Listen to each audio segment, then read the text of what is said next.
Another hour of CBS Sports HQ. Welcome into the football happy hour for this Friday. And we had the Hall of Fame game on Thursday night. Now we turn our attention to the actual Hall of Fame festivities, which of course take place on Saturday. And this 2022 class is filled with players mostly on the defensive side of the ball, but one of the two offensive players, Jaguars legendary tackle Tony Boselli, who's one of the headliners of this class.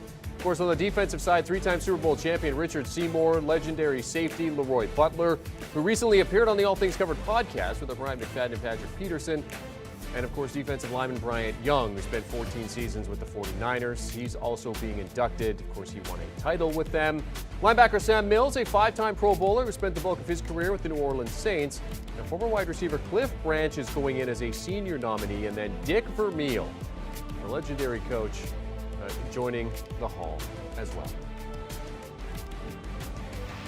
For more on the Hall of Fame inductions on Saturday, let's welcome in our Pete Prisco, who is in Canton, Ohio. Pete, one of the guys being inducted is a guy you are very familiar with. How excited are you to see Tony Boselli go into the Hall?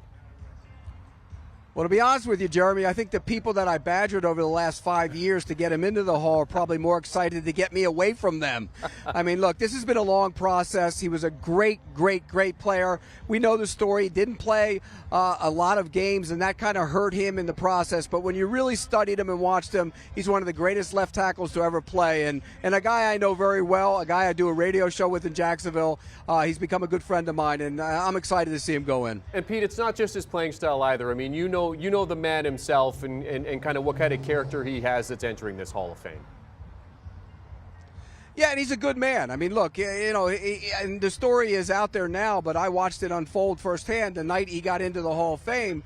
His dad, who passed away before he got inducted into the Hall of Fame, made a video for his son. And as part of that video, look, it wasn't just about football. He said, look, you become a Hall of Fame man. And, Tony buried his head, could barely watch it. It was, there were a lot of people who didn't have dry eyes that night. And it's been an emotional run for him. At times he thought he wasn't going to make it. At times he thought it wasn't going to happen. But it finally happened. And I think there's a little bit of him that wishes dad was, a lot of him that wishes dad was here to see it. Well, he certainly doesn't know the tenacity of one Pete Prisco in terms of getting him into the Hall, banging that drum for him. Pete, let's talk about some of these other guys that are going in. Richard Seymour, of course, the three-time Super Bowl champion with New England, a dominant player in his prime, wasn't he? Yeah, and look, when you look at those dynasty teams, and that's what it was a dynasty in New England. We know the offensive side, Brady's going to go in, Gronk's going to go in, Randy Moss is in, and he was a great player on those teams, one of those teams. But when you look at it, you go to the defensive side of the ball. Ty Law is in, so you had to put another guy in, and Richard Seymour deserved to be in. He was a dominant player. He really wreaked havoc from the interior. The weird thing about him is he only had one sack in college in his college career, became a dominant rusher on the next level from the inside position, and I think much deserving to go into the Hall. The youngest member of this class, by the way, being inducted at just 42 years of age. LeRoy Butler, the 28th member of the Green Bay Packers, being admitted to the Hall. He spent a dozen years in Green Bay, and another guy who was a Super Bowl champion, Pete. Yeah, and another guy I know very well. I've known LeRoy since, coming out of college. He lived in Jacksonville. I knew him. In fact, I used to play cards with LeRoy. I told him the other day, I think he still owes me $50. He said he'll make payment plan to me. So LeRoy's actually a really good dude. His story is amazing, too. I mean, he could barely walk when he was a kid. They didn't think he'd ever be able to play sports and kind of worked himself through that, became a wonderful player. He's one of those safeties, the early 2020 guys, 20 sacks, 20 interceptions, could do it all. And as you can see on the screen right there, he's the guy who created the Lambeau leap. So it's a Hall of Fame moment, and he's a Hall of Fame player. And a Hall of Fame celebration, too, that is one of the things to do at Lambeau to this day. All right, Cliff Branch played for the Raiders between 1972 and 1986. Pete, what are your memories of Branch during his career? Go. The man could fly. If he had played in this era, he'd have put up unbelievable numbers. You couldn't line up and play press on him. He'd run right by you. Fred Biletnikoff, who's a Hall of Famer, was on that team as well. He was the guy who did the dirty work in the middle of the field. He was more of a possession receiver. But, boy, Cliff Branch can fly. Remember, the Raiders, Al Davis loved the deep ball. He had it way back in the day with Warren Wells, even before Cliff Branch. Cliff Branch kind of took that and ran with it. He was a great receiver. It's sad that he's not here to be a part of this since he passed away.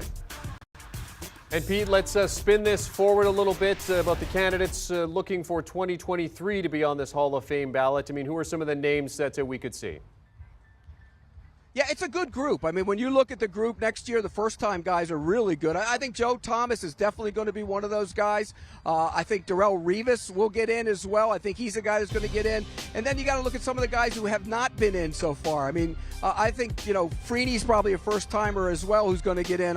With the number of sacks he had, it'll be interesting to see if he goes in the first ballot. And then you go to some of the guys who didn't get in the past couple of years. I think Zach Thomas is one of those guys. I think Zach Thomas will get in this time around.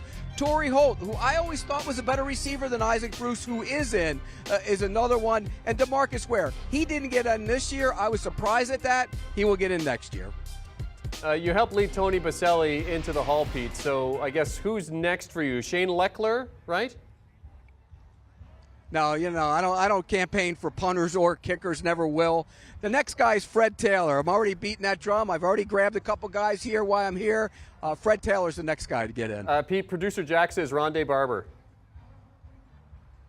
Look, Rondé's he's right there. I think he has a chance. I just wouldn't put him in ahead of the guys I listed. I think Rondé will eventually get in. And Pete, we hope that someday we're sitting here talking to you about being inducted into the Hall of Fame. Tony Boselli's right. You deserve to be in there. I'm not holding my breath. I'm not holding my breath. Well, Let's Pete, put it that way. Oh, well, we need to start campaigning for you. CBS Sports senior NFL writer Pete Prisco in Canton, Ohio for the Hall of Fame inductions on Saturday. Pete, enjoy the celebrations with Tony Boselli.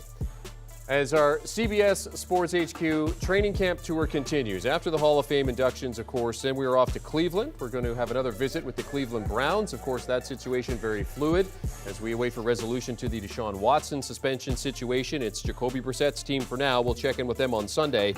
Then Monday, Bills and Bengals on the docket. Tuesday, we're going three wide. Ravens, Steelers, and Cardinals. And then on Wednesday, we'll also have another check-in in Buffalo. Do you want a sports network that delivers everything that matters about the game? The highlights, the picks, the instant analysis, no yelling, no fake debates, no politics. Hit the subscribe button and never miss a moment.